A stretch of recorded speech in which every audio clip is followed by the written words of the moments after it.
भगवान उपदेश कर रहे हैं कि जो आज्ञा हो उसके अनुसार कार्य करो। कर्तव्य कर्म उसे ही कहते हैं।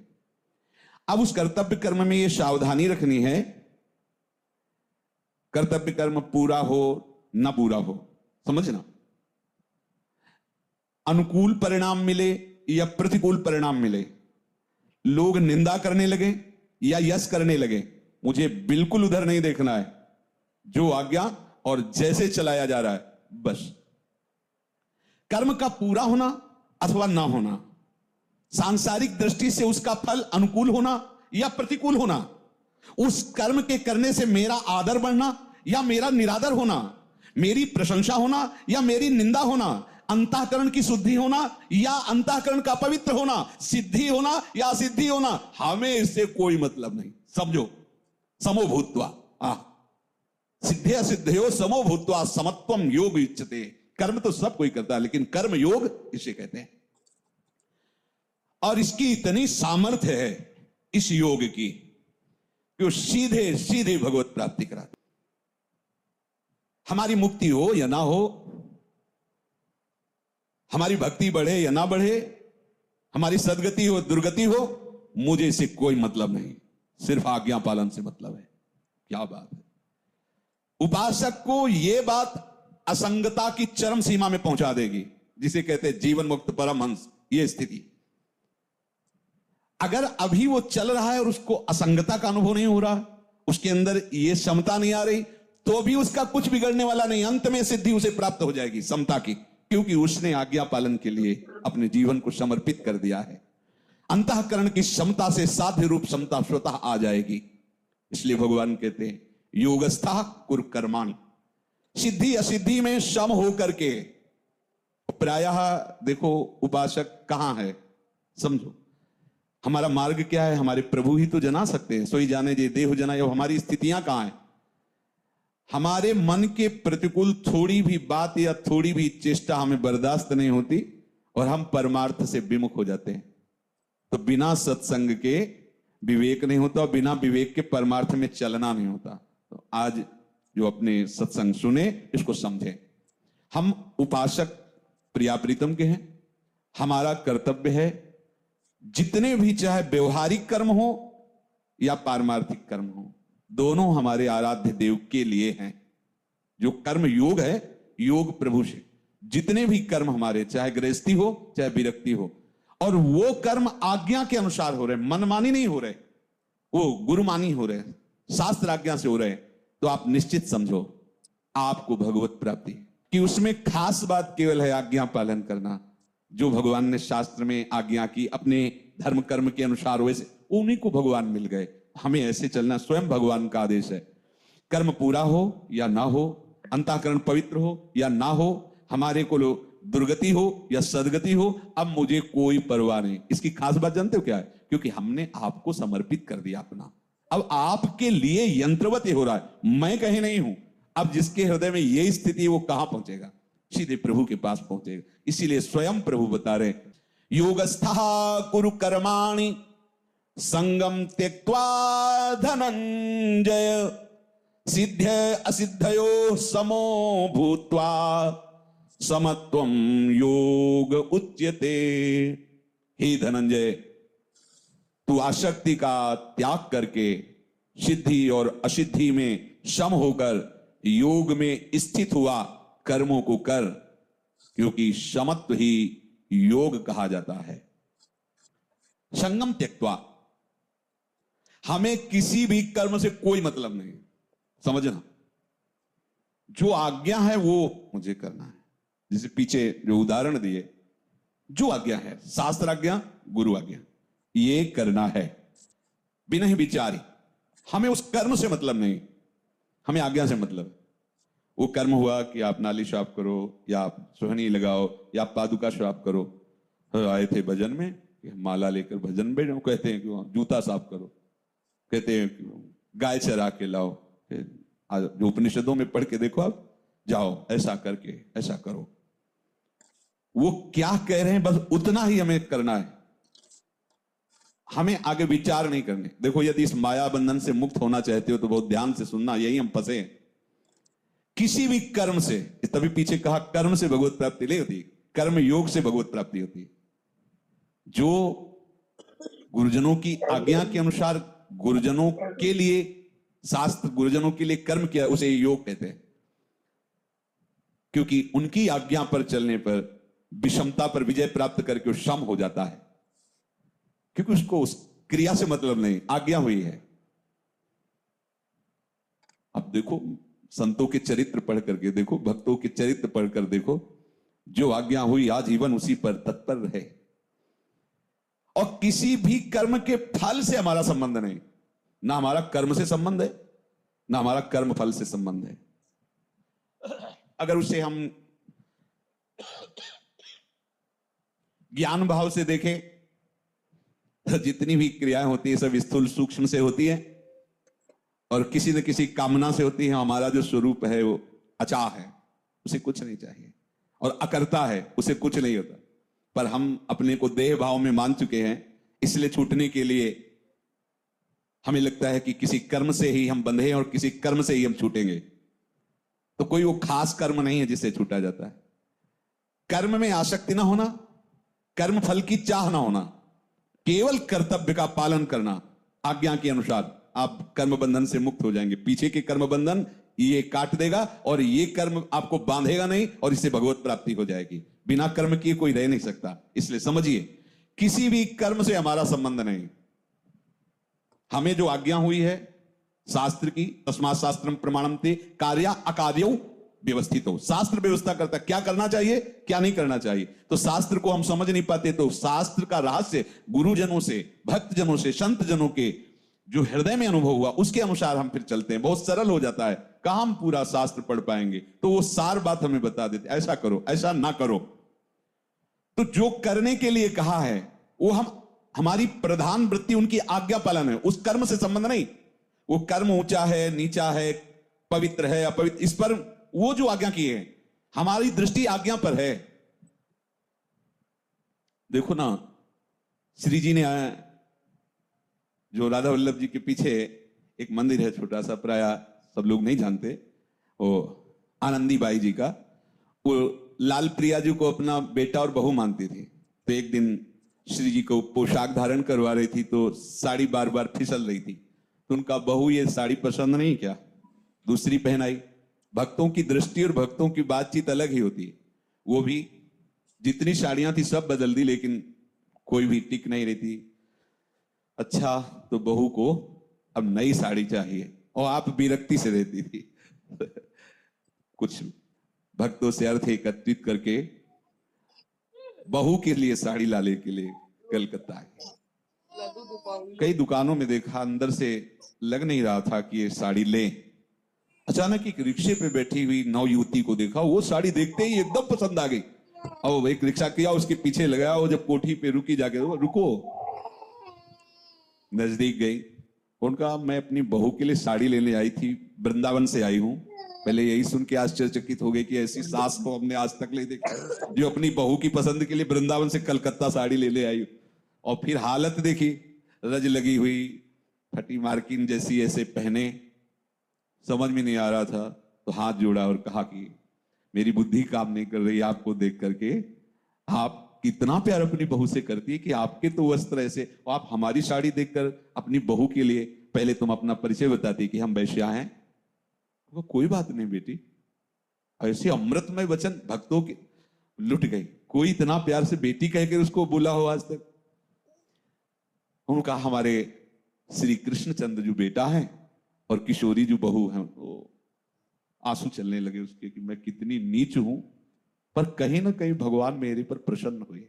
ये वृंदावन की महान भक्ता, और मैं संभाषण करने का अवसर पाई।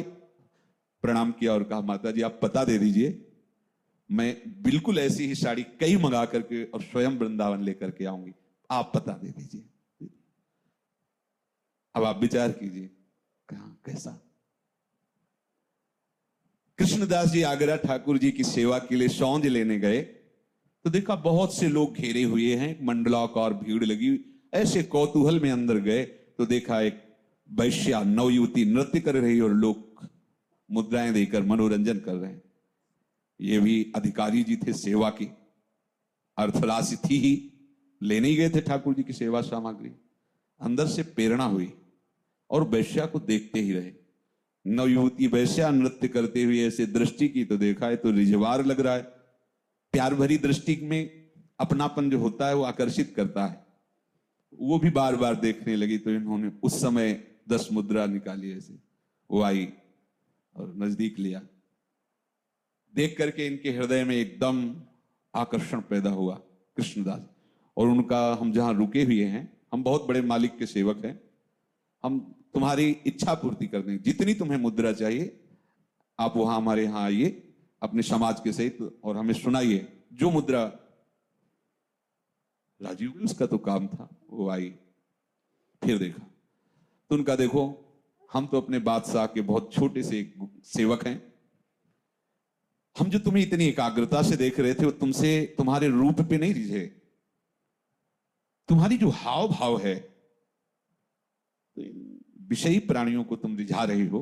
अगर हमारे बादशाह को रिझा लो तो निहाल हो जाओगी, फिर दूसरे को रिझाना नहीं पड़ेगा। तो उसने कहा आप जैसा कहें।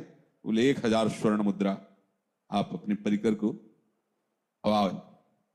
उसने कहा हमें कहा जाना, साथी ले चलो। मुद्रा में तो साथी लाए। क्रिया कैसी है बाहरी देखने में, गिरिराज जी की तलहटी में, अब संत समाज में फैल देख लो, बड़ी विचित्र भगवान की माया। बूढ़े होने चले अधिकारी जी कृष्णदास जी और वो वैश्या को लेके आए।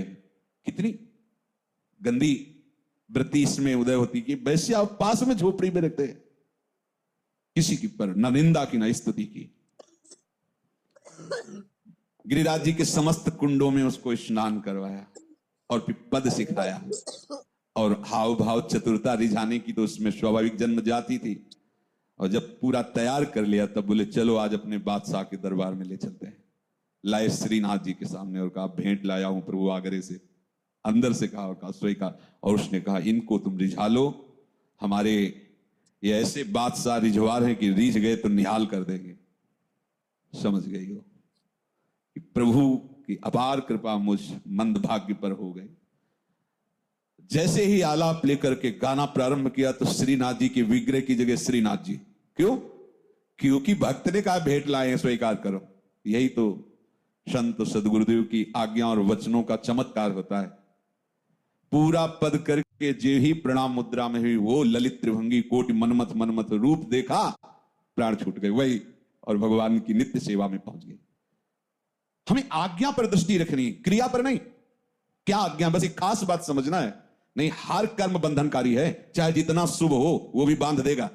सोने की जंजीर है वो, और अशुभ कर्म लोहे की जंजीर है। लेकिन कर्म करते हुए कर्म बंधन में ना फंसे, ये कला शास्त्र सदगुरुदेव की आज्ञा के अनुसार, उनकी आज्ञा पर महत्व बुद्धि, ना कर्म पे ना कर्म के फल में। इसका क्या फल है गुरुदेव जाने, ये क्या कर्म के लिए आदेश गुरुदेव जाने। उनके श्रीमुख से निकला हुआ वचन हमारे लिए परम कर्तव्य है। शास्त्र सदगुरुदेव यही हमें कर्म जाल से मुक्त करते हैं। किसी भी कर्म में, किसी भी कर्म के फल में, और किसी भी देश में, काल में, घटना में, परिस्थिति में, अंतःकरण में, बहिकरण में तेरी बिल्कुल आसक्ति नहीं होनी चाहिए। एक बार उतंक ऋषि, इतिहास के तो कभी कभी नाम आदि में कुछ हो सकता है इधर उधर, उतंक ऋषि उनका नाम था। उन्होंने अपने गुरुदेव की सेवा करके और विद्या प्राप्त की। फिर गुरु दक्षिणा का विधान होता है, शास्त्रीय विधान है। हाथ जोड़कर कहा तो उनका मुझे तो कोई इच्छा है नहीं, गुरु माता से पूछ लो। उस समय आश्रमों में ऐसे महापुरुष जन रहते थे जो 1-2 संतानें हुई, महान तपस्वी, जगत मंगल करने वाली। तो गुरु माता से पूछा तो उन्होंने, अब राजा का हमें नाम याद नहीं, और बड़े प्रतापी राजा थे। तो उनकी पत्नी के जो कर्ण कुंडल थे वो बड़े चमत्कारिक थे, दैवी शक्ति से संपन्न। तो उनका अगर तुम देना ही चाहते हो गुरु दक्षिणा तो उनकी महारानी के कुंडल लाके हमें दे दो। अब एक विरक्त बनवासी, उसको आदेश हो रहा है महारानी के कुंडल लाओ। प्रणाम किया और तिथि बताई कि परसों शाम के हमारा कोई अनुष्ठान था, वो संपन्न होने, हम सोचती वही पहन करके हम अनुष्ठान संपन्न करें। अब इतनी दूर जाना लाना, अगर कहीं चूक हो गई तो श्राप भी मिल सकता है, ऐसा था। और यह भी बता दिया था कि वो इतने चमत्कारी कुंडल हैं कि तक्षक नाग उनका अपहरण करना चाहता है, पर महल में प्रवेश नहीं कर सकता क्योंकि बहुत तपस्विनी और पतिव्रता है, उनको छू भी नहीं सकता। वो अगर कुंडल लेके निकले तो प्रयास करेगा तुम्हारे से कुंडल अपहरण करने का। अब कोई भी बैरागी कहे को ऐसे क्यों, अलियो हमें फंसा दिया वैसे नहीं, तत्काल प्रणाम किया और चल पड़े।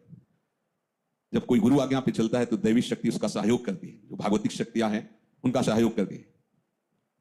बड़ा चरित्र है। तो एक बैल लिए हुए एक दैवी शक्ति संपन्न महापुरुष दिखाई दिए, उनका सुनो हमारे बैल का गोबर खाओ।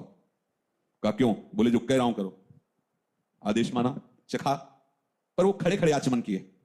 राजा के पास गए, राजा ने सिंहासन से उतरकर प्रणाम किया, क्योंकि बैरागी जनों का बड़े बड़े चक्रवर्ती सम्राट भी आदर करते थे। तो किस तरह से हम प्रसन्न करें, उन राजा ने कहा। तो उन्होंने कहा कि मुझे गुरु दक्षिणा देने के लिए आप अपनी महारानी के कुंडल दे दीजिए। उनका महल में चले जाइए और आप आज्ञा कीजिए, आपको दे देंगे। महल में गए, पूरे महल में देखा रानी ही नहीं है, दासियां और सब दिखाई दे रही। वापस आए, उन्होंने कहा हमारे साथ विनोद क्यों किया, महल में तो रानी है ही नहीं। तो उनका निश्चित आप अपवित्र हो, क्योंकि मेरी रानी का दर्शन कोई अपवित्र पुरुष कर ही नहीं सकता। अपवित्र कहां से हो? तब ध्यान आया कि खड़े खड़े ऐसे मुंह में जल डाल दो, जूठा मुंह में। तुरंत बैठे और फिर मंत्र के द्वारा आचमन किया। जैसे पहले आचमन पूर्व मार्ग में जब थे तो मंत्रों के साथ केशवाय नमः, नारायणाय नमः, माधवाय नमः। अब तो राधा वल्लभ से केशव नारायण कहने की जरूरत नहीं। आचमन किया और गए तो देखा बैठे थे।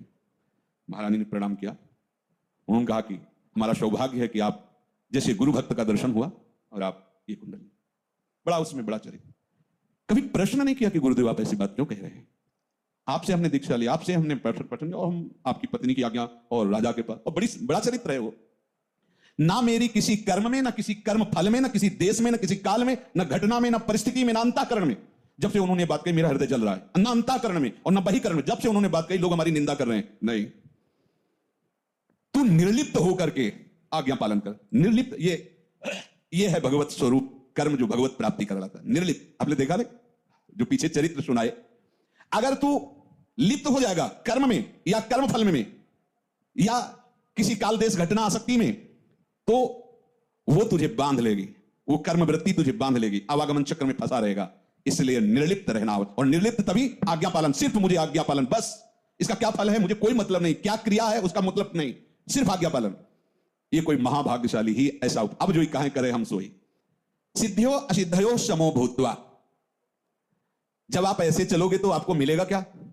उसके अंदर चाह नहीं है, पर यहां भगवान बता रहे सिद्धियो सिद्धियो समो भूत्वा। वो क्या हो जाएगा? वो सिद्धि और असिद्धि दोनों में समता को प्राप्त कर लेगा, अर्थात द्वंद्व से ऊपर उठ गया। कितनी बड़ी कृपा भाई। कर्म, कर्म फल, इससे उसका कोई संबंध नहीं। आज्ञा, इसलिए वो कर्म हो रहा है, उसका फल आज्ञा पालन। और वो भी पूर्ण हो या ना हो, इसमें भी वो जाने हमारे प्रयास में कमी नहीं होगी। आज्ञा हुई कि ये पोशाक श्री जी की अमुक जगह से लाना है, और रास्ते में एक्सीडेंट हो गया, गाड़ी फेल हो गई, वापस चले आए। प्रार्थना करने की जरूरत नहीं, आपकी आज्ञा पर है, बस खत्म। वो नहीं ला पाए, कोई पश्चाताप नहीं, कोई शोक नहीं। बिल्कुल ये स्थिति पूज्य स्वामी श्री अखंडानंद जी महाराज हरि बाबा और या बाबा को बहुत नजदीक, बहुत प्यार सेवा। एक बार वो कि इतने दिन तक भागवत सुनाएंगे आपको। बाबा दोनों महापुरुषों ने कहा ठीक है। और कुछ ही दिनों में ऐसी आवश्यकता पड़ी कि हरि बाबा को जाना, तो उन्होंने कहा कि संकल्प हुआ था कि इतने दिन भागवत आप श्रवण करेंगे और हम सुनाएंगे। बोले भगवान की विशेष कृपा हुई कि संकल्प पूरा नहीं होने दिया। साधु का संकल्प पूरा ना हो, आपका संकल्प पूरा हो। आपका, हम तो कहते हैं इतने दिन ये करेंगे, और आप क्या चाहते हो? तो हमारी चाह कभी पूरी ना हो, आपकी चाह पूरी हो। ये समझना पड़ेगा जीवन मुक्त होने के लिए, भगवत प्रेम प्राप्ति के लिए। सिद्धियो असिद्धियो समो भूत्वा। कर्म का पूरा होना अथवा ना होना, हमें उसके फल से मतलब नहीं है। अब हमको समझना है कि ये मन है कौन सा पदार्थ, ये क्या है मन। आज तक कोई वैज्ञानिक इसे नहीं अपनी मशीन पे ला पाए। जैसे एक्सरा होता है, सीटी स्कैन होता है, अल्ट्रासाउंड होता है,